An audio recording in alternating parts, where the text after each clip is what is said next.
नमस्कार दोस्तों, स्वागत है आपका रिसेंट इंडिया में। क्या आप जानते हैं कि एक ट्रेन की कीमत कितनी होती है? शायद नहीं पता होगा, क्योंकि रेल की प्राइस के बारे में बहुत कम ही जानकारी मिलती है।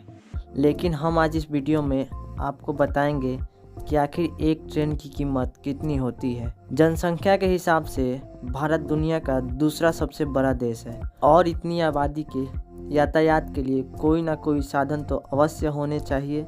तो यहाँ सफ़र के लिए ट्रेन अहम रोल अदा कर रहा है। आपको बता दें, इंडियन रेलवे दुनिया की सबसे बड़े नेटवर्क में से एक है।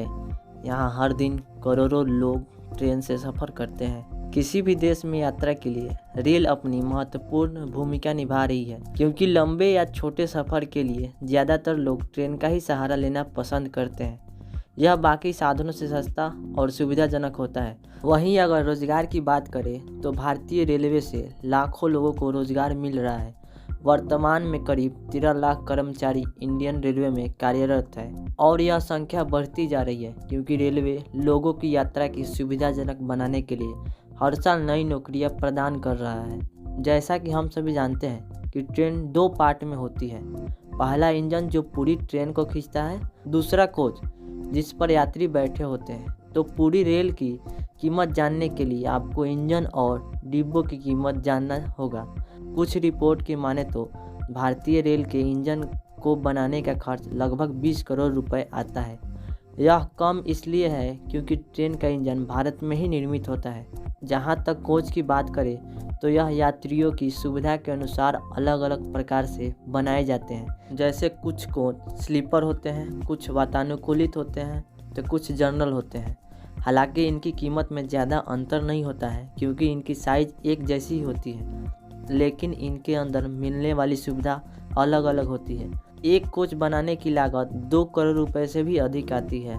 एक्सप्रेस ट्रेन में अधिकतम 24 डिब्बे होते हैं। इस हिसाब से देखा जाए तो 24 डिब्बों की कीमत 2 करोड़ प्रति कोच के हिसाब से 48 करोड़ होती है। वही इसमें इंजन की कीमत जो 20 करोड़ है, इसको जोड़ दिया जाए तो एक्सप्रेस की कीमत 68 करोड़ हो जाती है।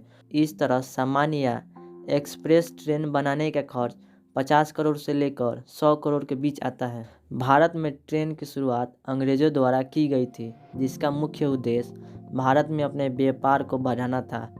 इंडिया को पहली ट्रेन 16 अप्रैल 1853 को मुंबई के ठाणे के बीच चली थी। इस तरह देखा जाए तो इंडिया के रेलवे का इतिहास काफ़ी पुराना है।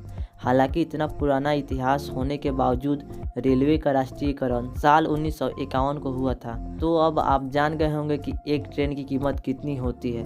भारतीय रेलवे नेटवर्क कितना बड़ा है, इसका अंदाज़ा आप इसी बात से लगा सकते हैं कि यहाँ एक दिन में जितने यात्री सफ़र करते हैं, उतनी तो ऑस्ट्रेलिया जैसी देशों की कुल आबादी है। चूँकि भारत की जनसंख्या बढ़ती जा रही है, जिसे देखते हुए रेलवे अपने नेटवर्क को और भी बढ़ाने का प्लान कर रहा है। आने वाले समय में हमें इंडिया में और भी अच्छी ट्रेन में सफ़र करने का मौका मिलेगा। इसी तरह के मज़ेदार फैक्ट्स जानने के लिए सब्सक्राइब कीजिए रिसेंट इंडिया को।